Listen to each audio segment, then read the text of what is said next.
Well, good morning, everybody.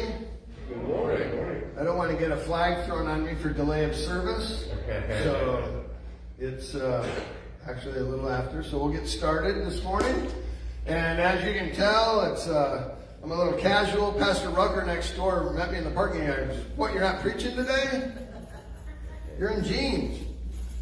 Well, if you couldn't tell, or you haven't been around here in a while, or you're new here, and those that are watching, I know there's folks in Michigan.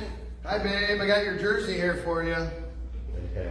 And there has been some friends in Arizona watching with us periodically, and pretty regularly, actually.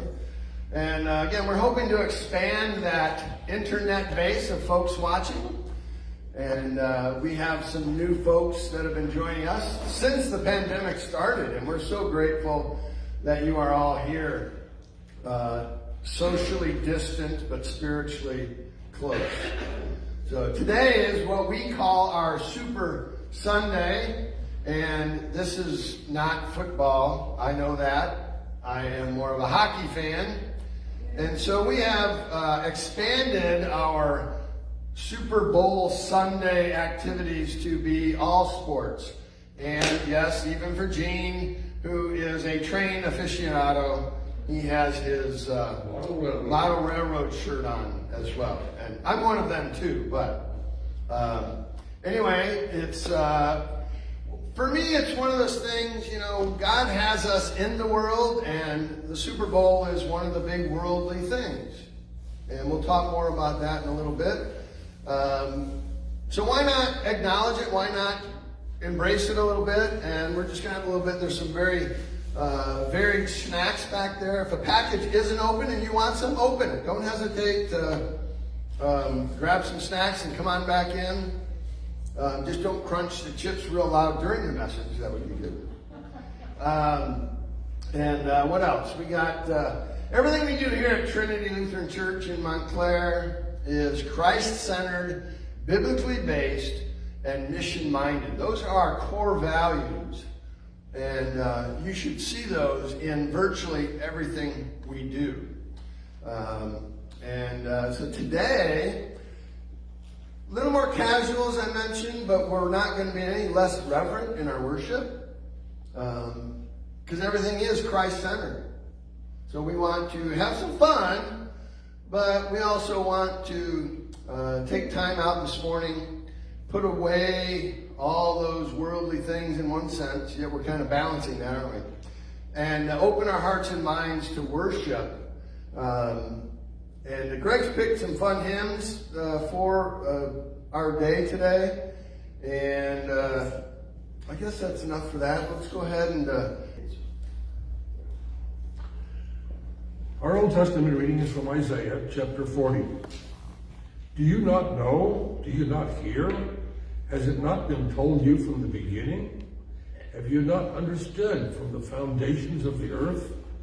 It is he who sits above the circle of the earth, and its inhabitants are like grasshoppers, who stretches out the heavens like a curtain, and spreads them like a tent to dwell in, who brings princes to nothing, and makes the rulers of the earth as emptiness. Scarcely are they planted, scarcely sown, scarcely has their stem taken root in the earth, when he blows on them and they wither, and the tempest carries them off like stubble. To whom then will you compare me, that I should be like him, says the Holy One. Lift up your eyes on high and see, who created these? He who brings out their host by number, calling them all by name, by the greatness of his might, and because he is strong in power, not one is missing. Why do you say, O Jacob, and speak, O Israel, my way is hidden from the Lord, and my sight is disregarded by God? Have you not known? Have you not heard? The Lord is the everlasting God, the creator of the ends of the earth. He does not faint or grow weary. His understanding is unsearchable. He gives power to the faint, and to him who has no might, he increases strength. Even youths shall faint and be weary, and young men shall fall exhausted. But they who wait for the Lord shall renew their strength. They shall mount up with wings like eagles. They shall run and not be weary. They shall walk and not faint. This is the word of the Lord. Thanks be to God. Praise the Lord, all nations. Extol him, all peoples. For great is his steadfast love toward us, and the faithfulness of the Lord endures forever. Ascribe to the Lord the glory due his name. Bring an offering and come into his courts. Our epistle reading is from the first letter to the Corinthians, chapter 9. For if I preach the gospel, that gives me no ground for boasting, for necessity is laid upon me.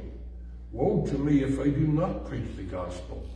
For if I do this of my own will, I have a reward. But if not of my own will, I am still entrusted with a stewardship. What then is my reward? That in my preaching I may present the gospel free of charge, so as not to make full use of my right in the gospel. For though I am free from all, I have made myself a servant to all, that I might win more of them. To the Jews I became as a Jew in order to win Jews. To those under the law I became as one under the law, though not being myself under the law, that I might win those under the law. To those outside the law I became as one outside the law, not being outside the law of God, but under the law of Christ, that I might win those outside the law. To the weak I became weak, that I might win the weak. I have become all things to all people, that by all means I might save some. I do it for the sake of the gospel, that I may share with them in its blessings. Do you not know that in a race all the runners run, but only one receives the prize?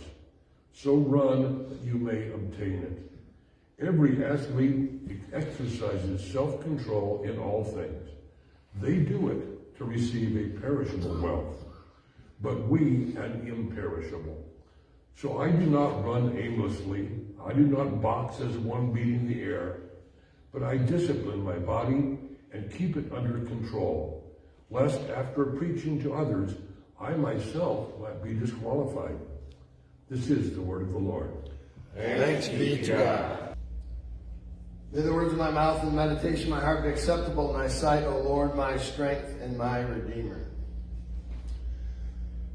Well, Super Sunday. Maybe not so much this year, though, huh? But the Super Bowl is still going on, and it is a big deal. Worldwide, one of the largest sporting events, most watched sporting events in the world. There's usually lots of parties. Not so much this year. There's usually lots of food. Maybe not as much this year. There's usually lots of fun. Maybe not as much this year. Lots of money is spent. It's won and lost in gambling. I always wonder, where does some of that money go? Anyway, I saw it about a week ago, and it didn't make much sense. And then I saw it again last night on the news that, a lot of the restaurants and bars are allowed to be open, particularly in LA County. But you can't have TVs there. Evidently, it's okay here in San Bernardino, but in LA County, which was the biggest spot in the pandemic in the United States.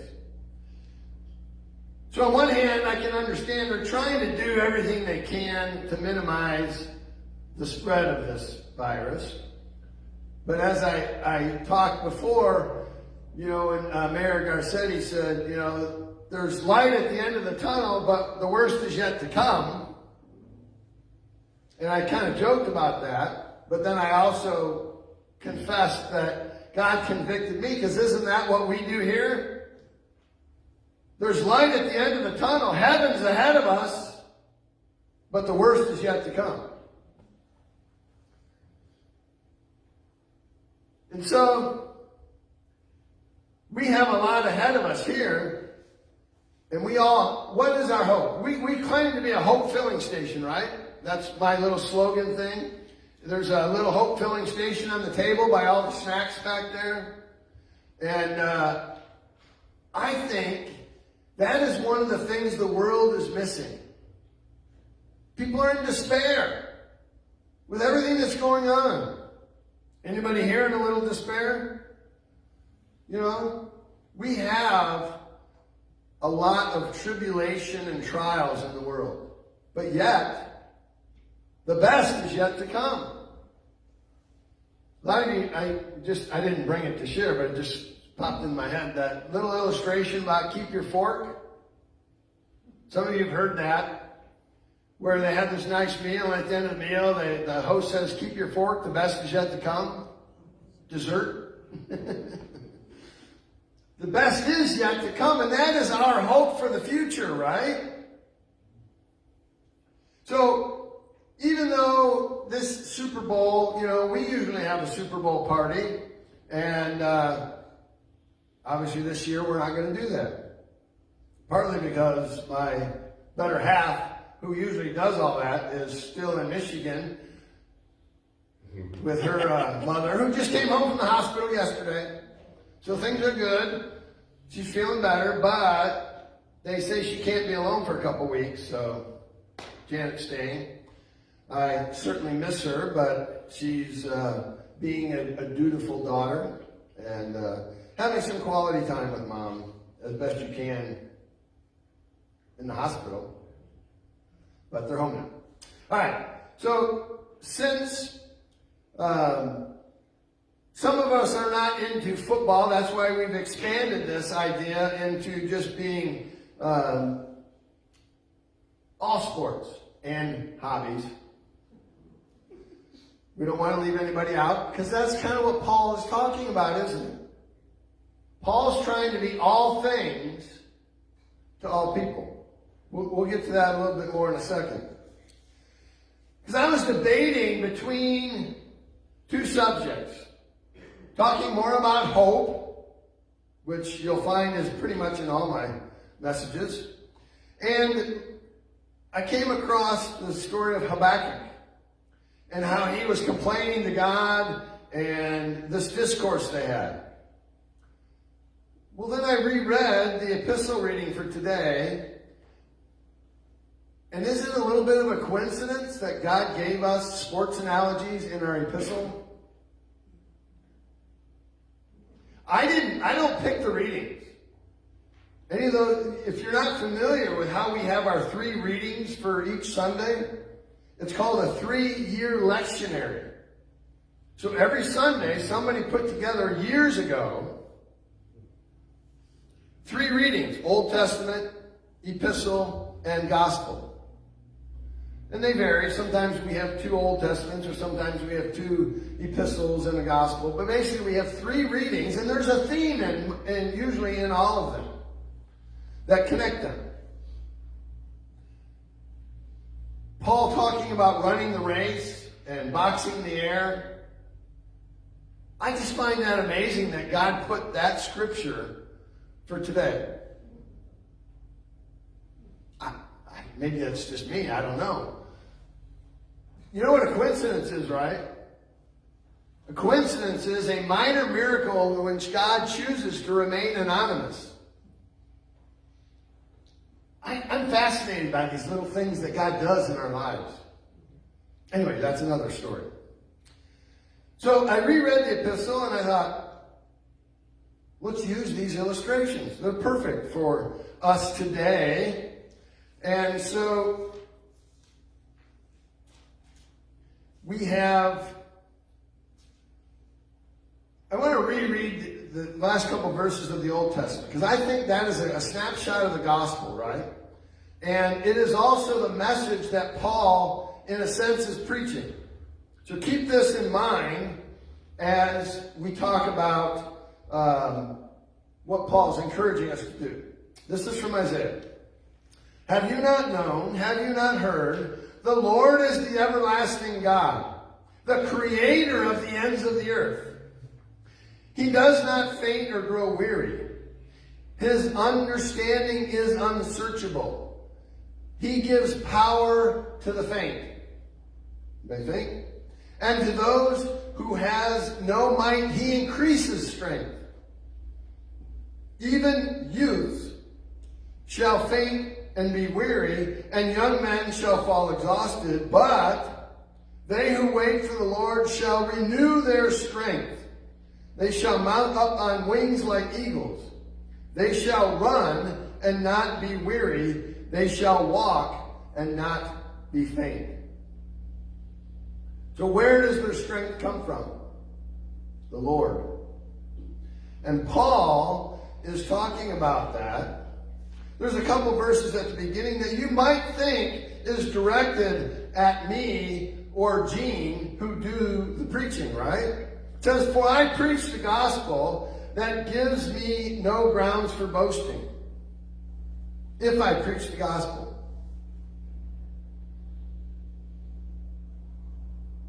I don't preach to say, "Look at me."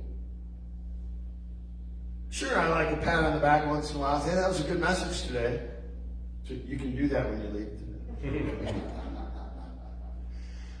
I like that. I'm not going to lie. But I don't do it to boast. I do it so that people will hear of the hope that Jesus Christ has given us. The good news. What is the good news? I just read a snippet from the Old Testament. That is the good news, that our God, the creator of the world, gives us strength. The good news, Paul says, I preach Christ crucified alone. The first Sunday I came here, I said, I preach Christ crucified. Again, we are biblically centered, biblically based, Christ-centered, and mission-minded. That's what Paul is getting at. Paul says, I don't take advantage fully of the gospel. Paul worked as a tent maker as well. He didn't want to take all of the things that he had coming to him in a sense, because it says that we have the right to earn our living from the gospel. And so, Trinity pays me to bring the gospel. I don't do it to get paid. I do it because I am compelled. It says, for necessity is laid upon me. And I talked about there's an urgency in the gospel. When we watch the news or we hear what's going on, there is an urgency that people need to hear this good news. People need to hear of the hope of Jesus Christ. It says, woe to me if I do not preach the gospel. For if I do this of my own will, if I said years ago, I'm going to be a pastor so I can have a good salary and tell people about God, that's doing it of my own will. Even if I do, I am still entrusted with a stewardship of the gospel. That's what it says. No matter who you are or what you're doing, God is calling you to preach the gospel as well. He's not having you come up here, but you need to preach the gospel in your daily life. Whether you have a store, or whether you're a homemaker, or whether you're retired, everything you do should be Christ-centered, biblically based, and mission-minded. The mission is telling people about Jesus. I found this little illustration about a young man. His name is Jason McElwain, a high school senior with autism. He was the basketball team manager for 3 seasons. He diligently fetched water, chasing rebounds in warm-ups, and mopping up the sweat. He did whatever it took to help the team. However, in February 2006, for the last game of the season, Jason's coach decided to reward the young man by allowing him to suit up. It doesn't say he asked. He just did what it took to help the team. Did all the things that nobody else wanted to do. Then, when the team ahead by 20 points and only 4 minutes to go, the coach put Jason in the game. Jason missed his first 2 shots, but his third was a 3-point swish. As the ball went through the net, the gymnasium erupted with applause. Jason went on to make 6 3-pointers. I couldn't do layups. A Greece Athena High School record to finish with 20 points in a little more than 4 minutes. With each basket, the crowd became more enthusiastic. By the time Jason hit his last shot, everyone was jumping up and down. When the game ended, the bleachers emptied onto the court, and as the crowd gathered around Jason and his teammates hoisted him onto their shoulders. After the game, Jason's mother said, "This is the first moment Jason has ever succeeded and could be proud of himself. I look at autism as the Berlin Wall, and he cracked it. But Jason's success touched many more lives than his own, as those who celebrated with him experienced the selfless joy of delighting in others." This young man knew the game in and out. He watched practice. He helped gather, and he probably kept stats, and he did all the stuff. He wasn't asked to be put in the game. And at some point, God is putting you in the game of life. And we need to go for the goal. You may not seem to be qualified like Jason. I'm sure he felt, well, I don't know. But sometimes I'm sure he didn't feel qualified to be the star of the team. But he knew he had value. But you are. God qualifies you to do what he's called you to do. And at some point, he's going to put you in the game. God has you on his team, on this team, Trinity Lutheran. And he's putting you in, whether you ask for it or not. And so when we're in the game, we need to be equipped, right? And Paul says in verse 19, "For though I am free from all, I have made myself a servant to all, that I might win more of them. To the Jews I became a Jew, to those under the law I was under the law." Paul was trying to reach every single person he could. Trinity Lutheran Church needs to reach every single person we can. One of those ways we're trying to be a hope filling station. We're trying to put God's gospel, not our gospel. We're just trying to share the gospel out there so that everybody that we can connect to Jesus will have the opportunity to do so. Paul says, "To the weak I became weak. I became all things to all people, that by all means I might save some." Can we reach everybody in the world? No, not as we are, but we can reach those in our community, those that might tune in. We need to be committed and compelled to do everything that we can, because I do it all for the sake of the gospel, that I might share with them its blessings. The blessings are already ours, right? I believe everybody here has a saving faith. So the blessings are already yours. Are you going to keep them to yourself? Or are you going to share them with everybody that we come across? No, I don't mean that you have to stop every single person you meet in the grocery store and preach the gospel to them. But how do we do it? We love our neighbor. We be kind. We be courteous. Every little thing we do matters to God. Paul then gets into his sports analogy, if you will. Do you not know that in a race all the runners run? Well, why would you get into a race if you're not going to run, right? But all don't run the same way. Some start out quick and hope to get ahead and hold that lead.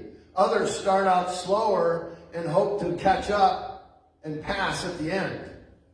There are many different philosophies for people running races, particularly marathons, because it's a long distance.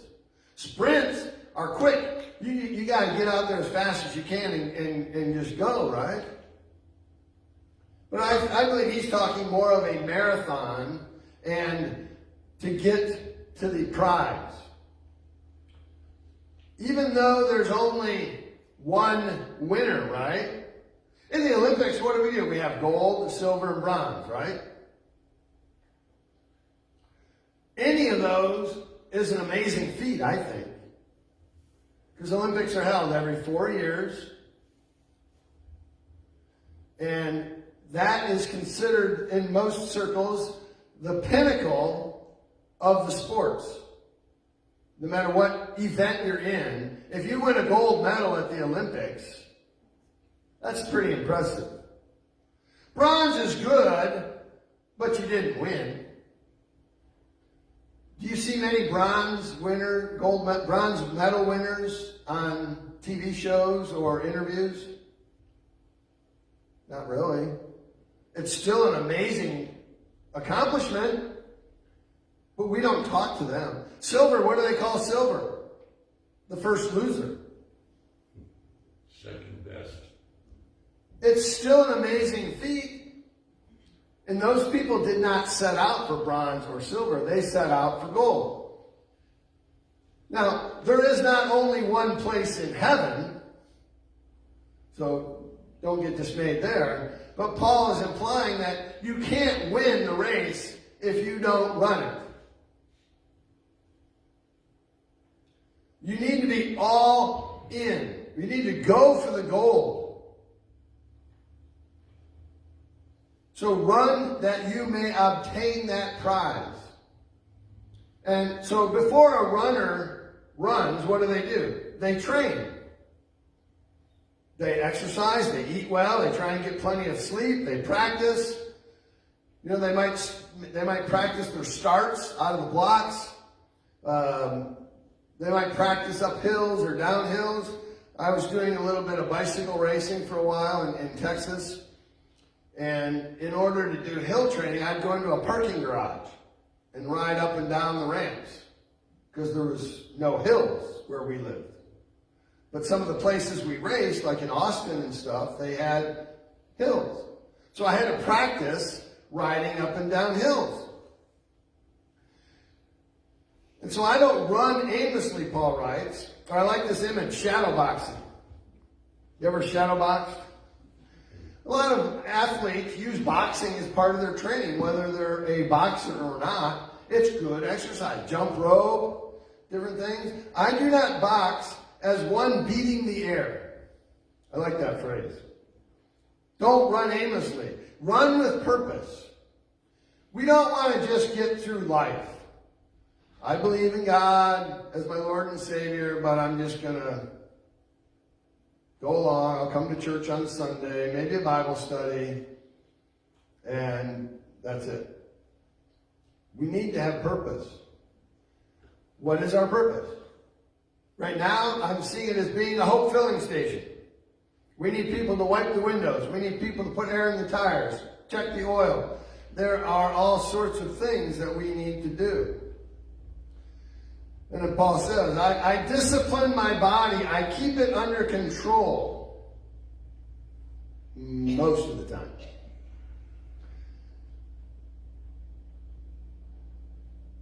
We have an opportunity here. We have a purpose. As he wrote earlier, there's an urgency. There is a necessity is laid upon me.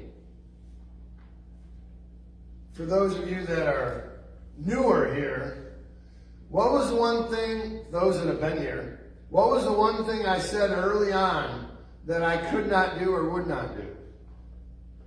I can't do this myself. This is not a one-person ministry. My wife and I, and even Robin, our daughter, we are committed to the ministry here at Trinity. But we can't do it ourselves. And God is putting you on this team by being here. I hope that doesn't chase anybody away. I don't think it will. And we've talked about this before, but we are all called to preach the gospel. We are all called to be disciplined in our faith. And we have to exercise our faith. Not just an hour on Sunday morning. We have 3 weekly Bible studies that I encourage you to be a part of one of them. Most of you are. We have other times, but because of the pandemic, I want to get back to doing another rooted session, which is 13 weeks. It's a big commitment. Some of the folks that are newer have already talked and maybe we'll have a new member class, if you will. What does it mean to be a Lutheran? What does it mean to be a Christian in today's world? So there'll be more opportunities for us to be disciplined, for us to train. So keep an eye out for those, and if you want to participate, let me know. Because I'm going to continue to encourage you to be equipped as best as you can. And if I'm missing something that you need to let me know. And so, again, Paul encourages us to run the race so we may obtain the prize. And our prize is not a perishable wreath. In the old Olympics, they raced for a laurel wreath. That was the prize they got. They put in all that effort for a wreath that would wither and fade. But as believers in Jesus Christ, our prize, our gift, if you will, is imperishable because it's not of this world. Our prize is eternity with Jesus in heaven. So claim the prize and run the race. Amen.